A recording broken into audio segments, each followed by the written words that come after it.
Assalamualaikum Mbak Wiwi. Waalaikumsalam Pak. Gimana? Mohon maaf ini ganggu waktu jenengan. Betul. Di sini saya memang ingin wawancara dengan Bu Wiwi yang selaku Kepala SD 02 Samangan. Ya. Mohon waktunya sebentar, ya kurang lebih ya 15 menit lah, 15 menit untuk wawancara. Mudah-mudahan berkenan ya. Insya Allah bisa langsung mulai aja ya. Gini Mbak, mungkin selama kita jadi kepala sekolah itu kan pasti mungkin menemukan banyak permasalahan di sekolah ya. Nah, kira-kira bila ada permasalahan yang ada di sekolah, bagaimana cara dengan identifikasi permasalahan yang terkait dengan dilema etika? Artinya permasalahan itu benar lawan benar, semuanya benar keputusan yang ada itu benar, namun itu menjadi dilema. Cara mengidentifikasinya bagaimana? Kalau sebuah permasalahan yang dilema etika jadi benar lawan benar. Oh iya. Jadi benar semua ini, tapi kan tetap harus diputuskan. Kalau di dalam satuan pendidikan itu tentunya permasalahan banyak sekali Pak ya. Untuk mengidentifikasinya itu juga perlu istilahnya apa ya Pak? Waktu yang termasuk ini yang termasuk dilema etika atau bukan? Betul sekali. Ya. Jadi perlu banyak apa istilahnya? Cari dulu nilai-nilainya di dalamnya itu termasuk dilema etika dalam hal yang apa? Misalnya nilai kejujuran gitu kan ya? Ya kejujuran ataupun keadilan, ataupun bagaimana tanggung jawabnya di dalam nilai tersebut ada atau tidak? Terima kasih Mbak. Kemudian ketika menjalankan sebuah keputusan ini, mungkin dengan mengambil keputusan ini bagaimana caranya? Jadi ketika ada permasalahan tadi, jika dilema etika tadi kan harus diselesaikan, mau tak mau kan harus diselesaikan ya. Nah, bagaimana cara dengan mengambil keputusan itu? Misalnya benar lawan benar ini kan sulit kan? Caranya bagaimana Mbak? Itu bisa dicontohkan dengan kasus yang ada. Ya, semua permasalahan itu alangkah baiknya itu yang pertama adalah kita musyawarahkan dulu Pak. Ya, kita musyawarah, kita komunikasikan, kira-kira dimusyawarahkan. Apabila nanti dalam musyawarah itu sudah mendapat suatu kebijakan yang dapat diterima, ya solusinya seperti itu Pak, musyawarah itu diterima. Jadi intinya setiap permasalahan apapun pasti diflowkan di personal yang ada Mbak ya. Jadi nanti dicari dengan paling tidak dengan keputusan bersama kemukakan. Nah, guna langkah-langkahnya Mbak. Langkah-langkah ketika ada permasalahan itu, langkah penyelesaian dari sebuah permasalahan yang ada mulai sampai ada itu langkahnya apa saja? Selain tadi pertama. Yang pertama ya tadi itu Pak, ada sebuah kasus lah misalnya ada permasalahan. Kita flurkan dulu ke personil bahwa ini ada sebuah masalah seperti ini. Kemudian yang kedua, bagaimana masalah itu dapat terselesaikan. Nah, kita sama personel atau sama teman sejawat kita bahas dulu kira-kira hal tersebut itu bisa terselesai dengan keputusan yang baik yang dapat diterima. Nanti itu ada mereka mengeluarkan ide gitu ya Mbak? Ya, kita bisa mendapat atau menggali ide-ide dari teman sejawat kita. Artinya mungkin ada beberapa pendapat yang perlu disampaikan dari mereka yang kira-kira dapat mendukung nanti dalam dalam hasil kebijakan yang saya putuskan nanti. Ini tetap yang pertama adalah yang musyawarah itu ya, sama bukan di tangan jenengan sendiri bukan? Kita harus musyawarah bagaimana sebuah permasalahan itu dapat terselesaikan menghasilkan kebijakan yang dapat diterima.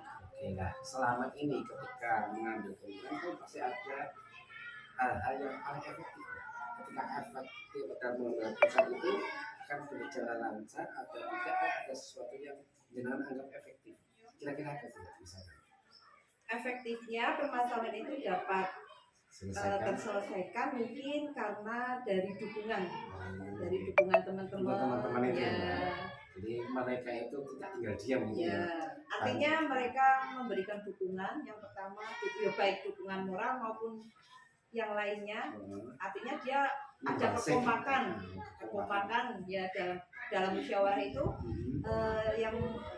yang membuat apa istilahnya efektivitas itu adalah dukungan dan kekompakan. Contoh bisa dikasih contoh dari permasalahan ada dan bentuk dukungan yang diberikan. Iya, misalnya di tempat saya ini ada sebuah masalah Pak. Jadi dalam sekolah saya itu tugas tambahannya itu diplotkan ke 1 orang.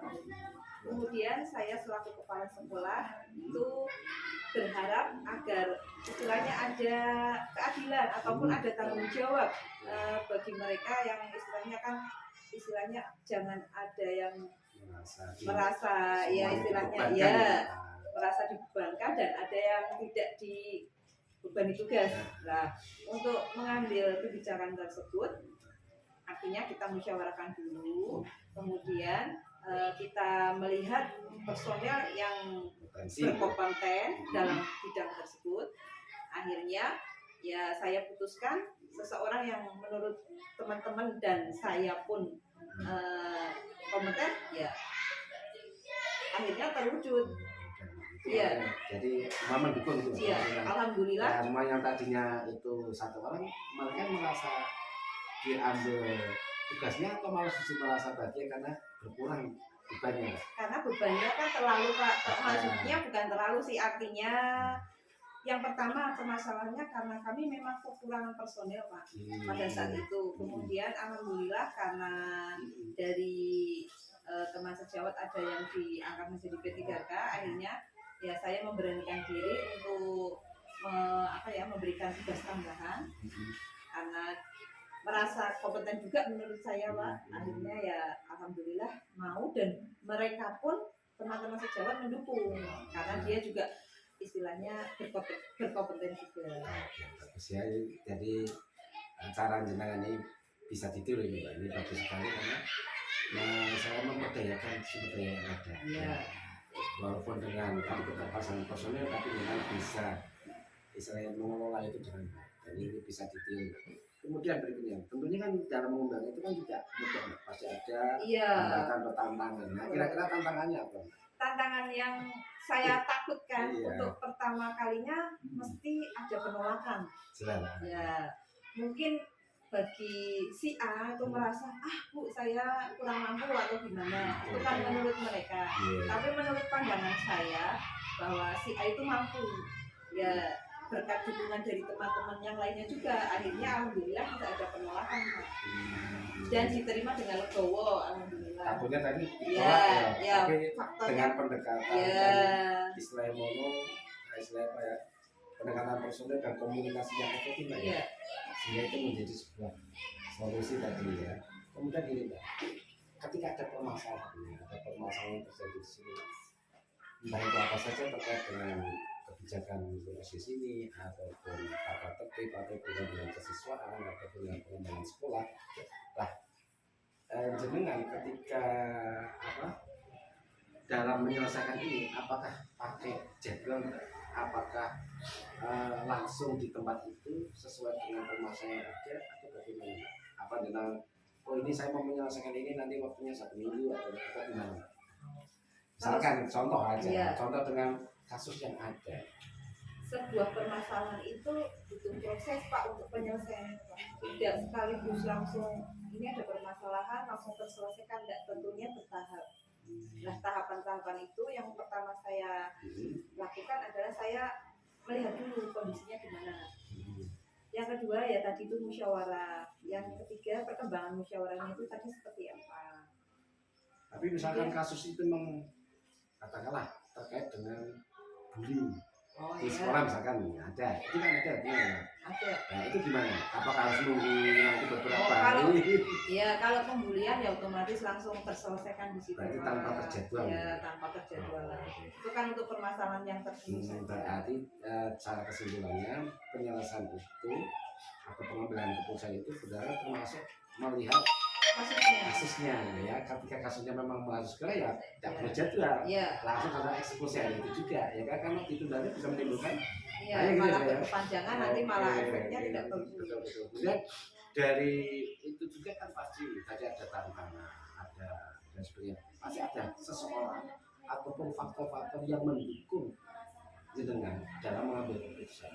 Apa saja faktor-faktor yang mendukung setiap pengambilan keputusan ini, yang akhirnya itu menjadikan lancar dan berbuah kebaikan. Kalau faktor pendukungnya sih dalam intern sekolahan itu dulu ya Pak. Kalau memang dari dalam sekolahnya itu teman-teman artinya ada rasa kepedulian, kekompakan, insya Allah sebuah musyawarah itu akan terwujud dengan baik.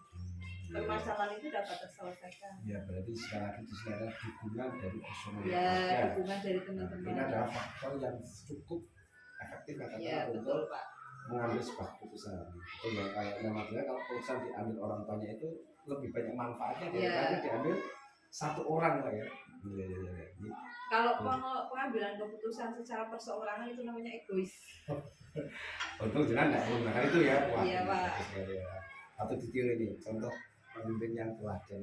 Nah, dari pembicaraan kita dari awal sampai akhir kan tentu ada istilahnya pelajaran yang bisa dipetik. Ya, kira-kira dari omongan tadi dari Hasan dan tadi, kira-kira pelajaran apa dari sebuah pengambilan keputusan yang dirimatikan ini menunjukkan pembelajaran apa enggak? Yang pembelajaran yang dapat diambil ya Pak dari sebuah tadi kasus yang ada di sekolah kami. Artinya sebuah permasalahan itu yang pertama itu ya harus dikomunikasikan dengan baik dulu. Harus tahu dulu. Ya harus tahu dulu bahwa ini loh ada masalah, ada kasus seperti ini. Kemudian ya kita bicarakan baik-baik dengan musyawarah, rembuk lah, istilahnya menggali pendapat dari mereka, saran ataupun kritikan ataupun masukan-masukan apa saja yang kira-kira nanti didukung dalam musyawarah. Itu ya, pentingnya musyawarah dulu saja menurut permasalahannya dan tadi pengambilannya disesuaikan dengan ya pengambilan kebijakannya ya kalau misalnya itu suara terbanyak dari teman-teman ya kita ambil. Kalau misalkan itu enggak kalau mufakat yang terjadi Mbak ya, itu suara yang terbanyak. Terima kasih sekali Mbak, ini saya kira perbincangan kali ini tanya tentang pembentukan permasalahan kasus di rumah etika cukup menarik dan saya banyak dapat inspirasi dari jenengan ini. Mudah-mudahan apa yang jenengan sampaikan ini bisa bermanfaat untuk saya pribadi dan juga nanti siapa tahu ada teman atau orang lain yang bisa mengadopsi cara dengan bagaimana mengelola dengan yang terbatas menjadi sebuah kualitas. Terima kasih Mbak ya. Saya jawaban saya kurang berkenan. Bagus. Ya, terima kasih Mas.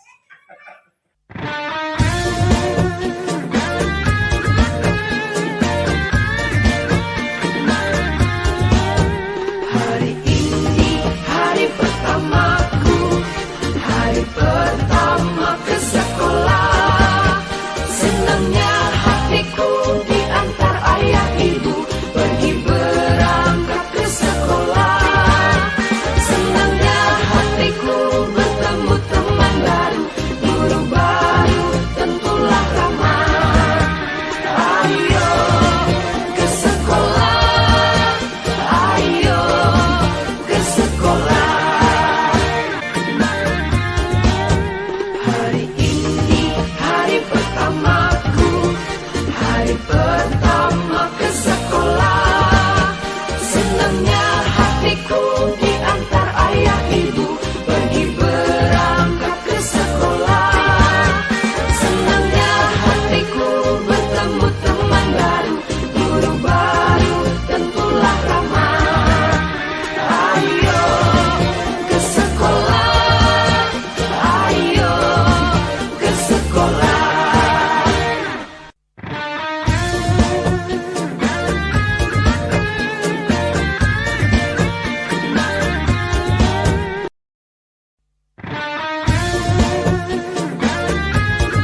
waktunya berkenan untuk kami ajak wawancara ini.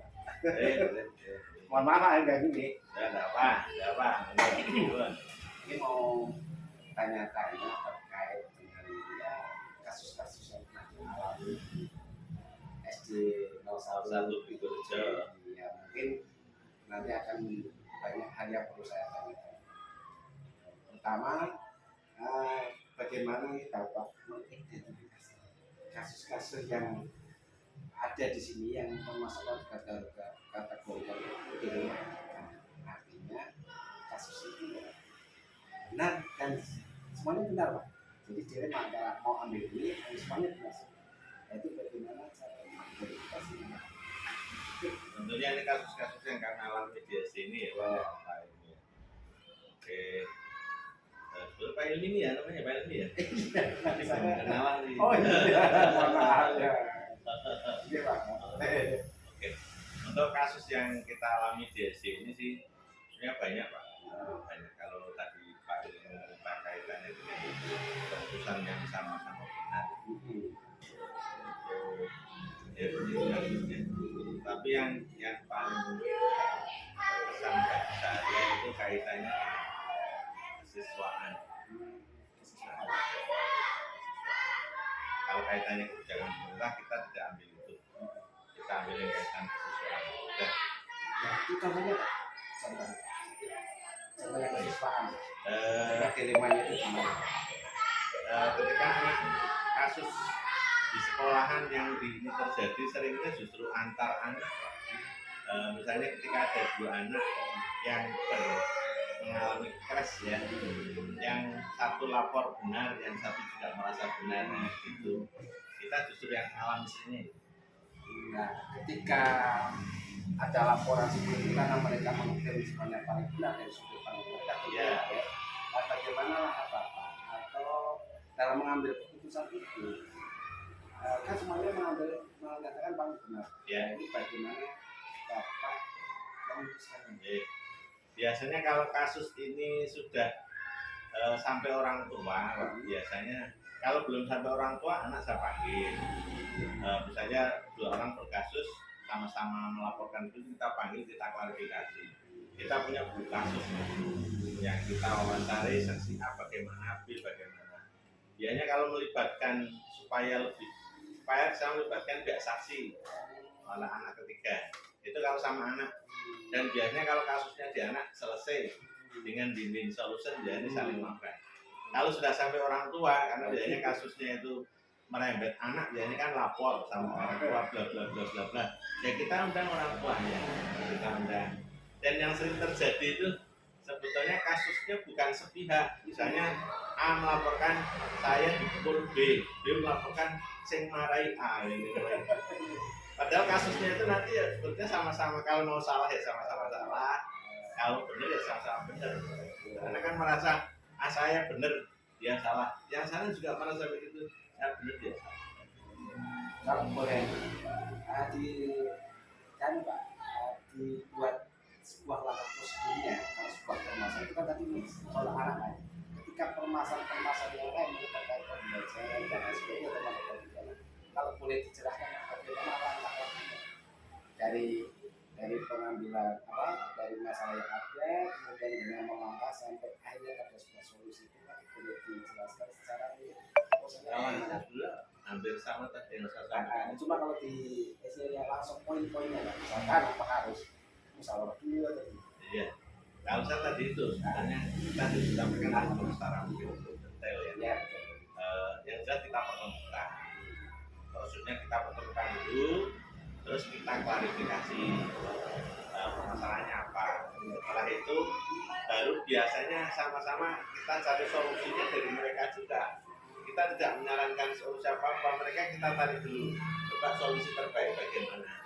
Di sini kan kita ingin menanamkan juga etika pada anak. Kalau solusi dari kita belum tentu mereka merasa pasti, karena takut dengan pihak sekolah kan begitu. Tapi ketika itu solusi dari mereka kan takut. Dan nanti yang di terakhirnya kita cari apa ya? Apa namanya? Kita damaikan gitu. Jadi sama-sama saling menerima kan gitu. Kalau sudah sampai itu, sudah mencapai kesepakatan, nah itu kita baru merasa selesai. Ya, terima kasih nih, cukup jelas sekali dan mudah-mudahan ini juga bisa menjadi inspirasi. Saya juga Pak. Enggak, ini hampir kasusnya hampir sama. Iya, dan kemudian kan Pak, hal apa saja yang menurut Jenderal itu paling apa?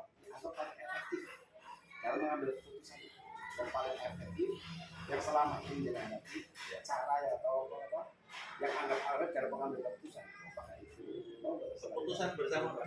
Atau musyawarah ya? Musyawarah ya. Kalau kita kasusnya dengan teman-teman guru, ya kita musyawarahkan. Kalau kasusnya melibatkan anak, kita musyawarahkan tingkat anak. Yang melibatkan orang tua juga tidak lepas dari dia. Ini kan tadi ya Pak. Iya, karena sebuah keputusan bersama itu orang akan lebih apa ya, lebih kuat, lebih nanti kedepannya juga bisa tidak menjadi lagi. Gitu ya. Kemudian yang selama ini Pak, dari kasus-kasus yang pernah itu tantangan terberatnya ketika dalam mengambil sebuah keputusan itu apa? Ya. Tantangannya Pak. Kalau kasus yang kita bergulir dari awal, pemahaman orang tua Pak. Jadi satu pemahaman orang tua juga dari pihak guru, juga dari pihak siswanya juga. Tapi yang paling berat biasanya orang tua, karena basic pendidikan orang tua kita sadari betul di SD kami tingkat pendidikannya belum begitu tinggi ya. Boleh dikata mayoritas wali murid masih di rata-rata levelnya SD SMP. Yang dari sisi anak biasanya karakter, ada anak yang karakternya istimewa, tetapi kecil. Justru terkadang dari sisi kepedulian, ketika guru tidak memberikan contoh penyelesaian yang baik, ini juga bagi kami selaku pimpinan juga kadang agak menyulitkan.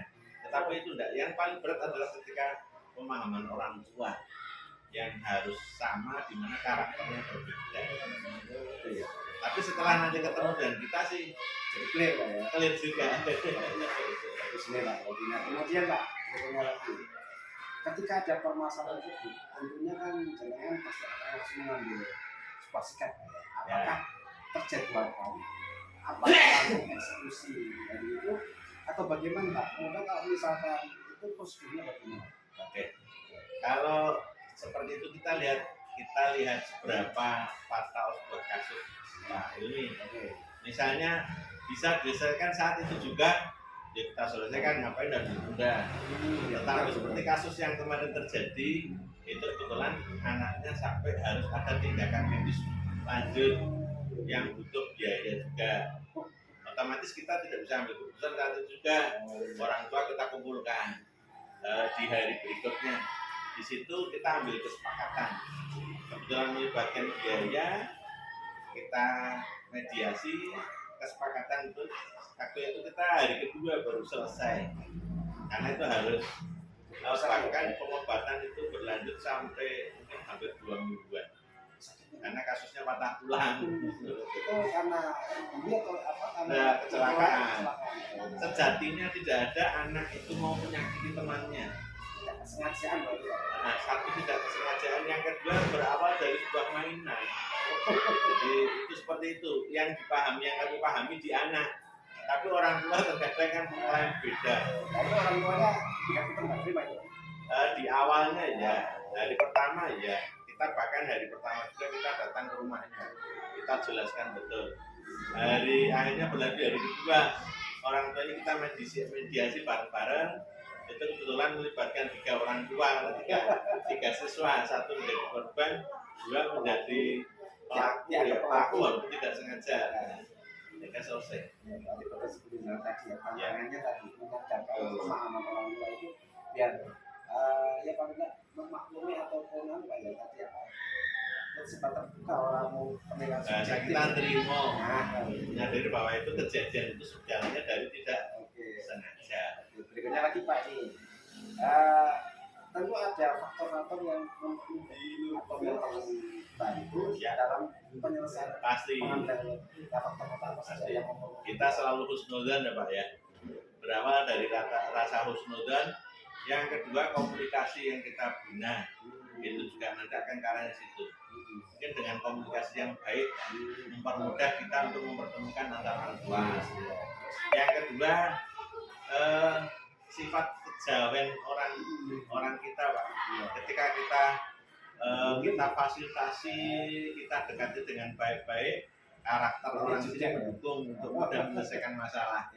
Jadi dendam itu boleh dikatakan nol. Tidak ada. Kalau tadi ada pendekatan, Pendekatan dan komunikasi. Kalau ada orang, mungkin seseorang yang punya andil, Kalau orang yang punya andil di sini biasanya asli warga sini. Jadi kita menggunakan guru yang asli warga sini, dekat dengan orang sini. Itu nanti kita manfaatkan juga pengawasan, pendekatan. Karena kasusnya misalnya tadi itu mata kuliah agak lama ya pengawasan, terus perhatian khusus. terima kasih Pak. Perbincangannya cukup menarik ya. Tadi kasus yang mengutarakan itu cukup menjadikan gambaran bagi kita bagaimana jenengan tadi mencoba untuk memutuskannya dengan cara yang gamblang dan mudah dipahami. Dan itu juga jadi menginspirasikan. Dan berikutnya ini yang terakhir Pak. Dari semua kasus yang telah disampaikan atau semua yang telah disampaikan termasuk tadi dari permasalahan, dari solusi yang disampaikan dan pihak-pihak yang berkaitan. Kita pembelajaran apa yang bisa jenengan lakukan dalam pengalaman Anda mengenai selama ini? Kira-kira dari kejadian-kejadian itu kita mengambil keputusan pelajaran apa yang pembelajaran kita? Bahwa ketika kita melibatkan beberapa orang atau beberapa kasus yang kita harus mengambil sebuah keputusan, pelajaran yang pertama kita usahakan keputusan ini ya win-win solution. Yang kedua, bahwa karakter seseorang itu sangat mempengaruhi bagaimana kita mengambil sebuah keputusan ketika berkasus atau beberapa orang tua tadi itu. Yang ketiga, komunikasi, pendekatan kemanusiaan itu sangat membantu sekali untuk menyelesaikan masalah. Oke, makasih sekali Pak. Ini cukup menarik betul ya. Tadi jangan menyampaikan yang terakhir ini juga. Jadi apa ngomong ya. Jadi komunikasi yang aktif, kemudian ada pendekatan secara personal sehingga ini menjadi sebuah kultur Jawa Pak ya. Ya. Ngomong-ngomong. Jadi Orang kita Jawa itu keras-kerasnya orang. iya. Kalau kita ngomong selain Anda pasang, akhirnya jadi juga yang tadinya Apalagi orang Jawa kan terkenal ini Pak Helmi. Ketika orang Jawa itu kita keras, kan nggak jadi terkenalnya, dan kalau ditumbak itu kan harus. Tapi ketika dikasih bantal orang Jawa itu kan tidur. Tapi ketika kita halus, kita dekati person, mereka itu enak sih sebetulnya. Terima kasih Pak, ini saya kira cukup sekian. Ini mohon maaf dari waktu ringan. Oke. Saya kira tadi pemberitaan yang itu bagus sekali. Saya kira banyak orang dari apa yang tadi Bapak sampaikan. Sama-sama. Mudah-mudahan bisa bermanfaat. Amin. Dan terima kasih Pak. Oke. Undur diri. Sukses. Assalamualaikum warahmatullahi wabarakatuh.